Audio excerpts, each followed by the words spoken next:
The man is clearly a top-tier killer, but his gun never has bullets in it, because he is an accident maker. To put it bluntly, it's a job that causes accidents and kills the target. Looking at the target appearing in the scope, Boyka didn't send him away with a single shot. Instead, he aimed at the car that was about to turn. One shot broke the tire of the car.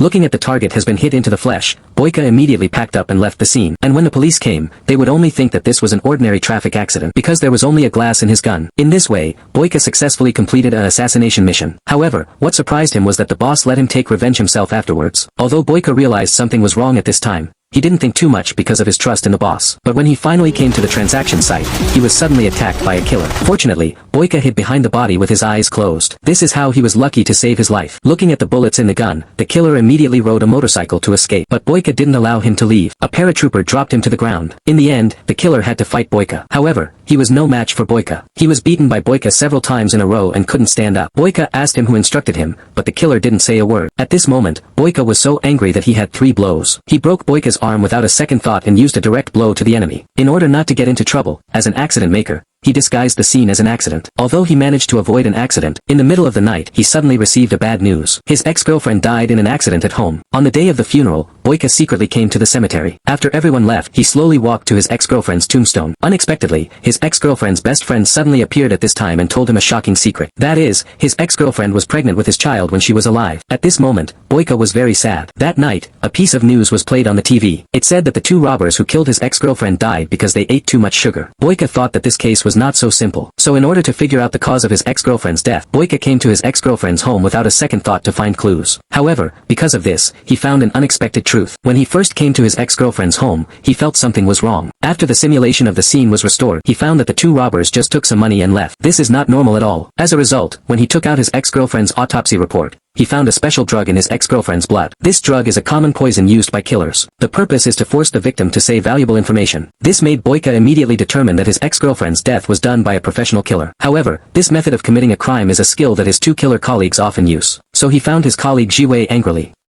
However, what he didn't expect was that his colleague said it was just a deal. Looking at the calmness of their faces, Boyka decided to teach them a lesson right away. Although the 3 of them are professional killers in the killer world, Boyka's strength is obviously worse. He beat the 2 of them 3 times and couldn't stop them. After being taught a lesson, the 2 of them also realized the seriousness of the problem. So they began to apologize to Boyka, saying that they were just in charge of the task and didn't know the real identity of the employer. In order to figure out who killed his ex-girlfriend, Boyka decided to investigate in person. However, as the incident deepened, he found that this had something to do with the boss. Because no matter how he inquired about who the employer was, the boss didn't mention it. What's more, he told him not to get involved in this matter. Otherwise, the next one to die may be him. In a helpless situation, Boyka had to find his ex-girlfriend's best friend to ask about the situation. Who would have thought that at this time, Boyka's other colleague suddenly came to the door. Without further ado, he took the axe and was ready to kill him. Although the other party is a big blockhead, Boyka didn't fear him at all. He used a wall and a jump to make the other party's body fall on the axe. When Boyka saw it, he immediately asked who instructed him. Natsu didn't understand what he was talking about and unfortunately left the room. Xiaomei was so scared that she had to say that her ex-girlfriend was investigating a petrochemical company before her death. The company lost support from the government because of environmental issues. However, 3 months ago, the informant sent an email to his ex-girlfriend that the company had been threatened by the president and got the diamond ring on the North Shore. However, the informant suddenly lost contact after this email, and his ex-girlfriend was also killed the day before the crime was exposed. When he heard the informant's name, Boyka remembered that he was the one who killed him before. And in order to be sure, he even killed Boyka who was on duty. After understanding everything,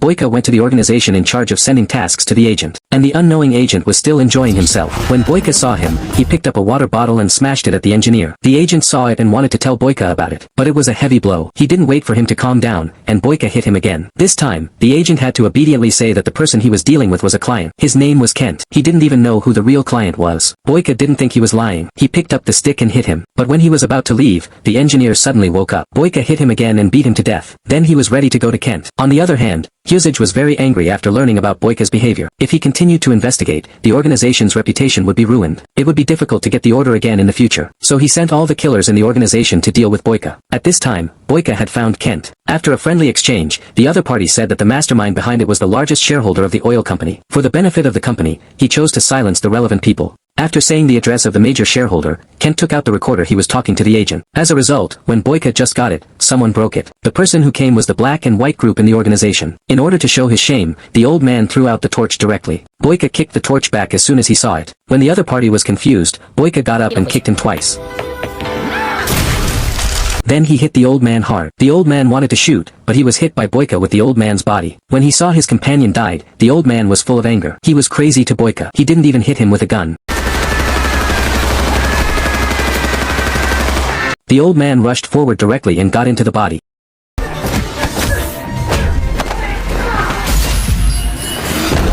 Boyka picked up the fire extinguisher around him. He spat at the old man. Then the old man was tied to the ground. Boyka took the opportunity to use the fire extinguisher to go crazy. After hitting him 108 times, the old man was finally able to breathe. But when Boyka was about to leave, the poisoner in the organization covered his mouth. When Boyka knew it, he didn't breathe. But after a while, he hit him. The poisoner took the injector and stabbed him.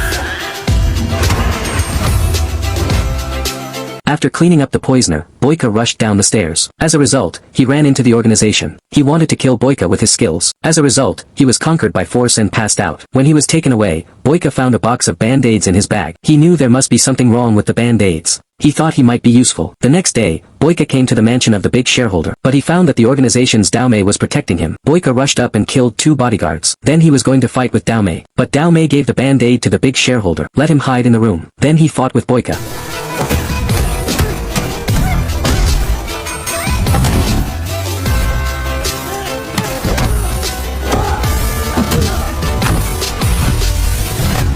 Seeing that Daomei's fighting ability was so strong, Boyka had no choice but to use all his strength. As a result, he was caught by Daomei directly. Xiaotong went crazy, but Boyka soon began to attack. Daomei wanted to take the opportunity to kick Boyka,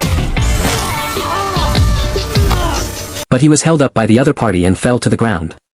After getting up, Boyka began to go crazy. He kicked Daomei into the office of the big shareholder. The big shareholder was so strong that he threw the knife to Daomei. Daomei, who got the samurai sword, was killed directly. Boyka was beaten to the ground, and his arm was stabbed. He had no choice but to pick up the lantern, but he didn't have enough time. The lantern was broken by the samurai sword. Daomei thought he was invincible. He was crazy about Boyka, but he was taken away by the other party. He stabbed into Daomei's body. After a while, Daomei fell to the water and was completely cold. The big shareholder saw this and was scared. He begged Boyka for mercy. He said he would give him a lot of money, but Boyka didn't want to talk to him at all. Daomei cut off Daomei's phone. After that, Boyka found Daomei. He told the members of the organization. He also said that the manager hired a bird killer to kill himself. The manager on the side refuted. After Boyka heard it, he immediately took out the recorder. After Daomei heard the content, he hit the manager hard. The manager, who realized the mistake, slowly climbed up. He kept apologizing to Boyka. After Boyka heard it, he kindly gave him the previous window sticker. The manager took out a sticker without saying a word, and Daomei on the side knew it was poisonous, but he didn't remind the manager. After all, he did hurt the members of the organization. Soon, the manager vomited and died, and Boyka accidentally took out the spray. I spent a lifetime getting this film to the top and you flush it down a pan without a second thought! After hearing this, Boyka stood still. He remembered how happy he was when he was training Boyka. Daomei still put down the gun. "We're done." After Boyka said this, he had to say sorry. Then he rode on his beloved motorcycle. He set out on a journey to the future.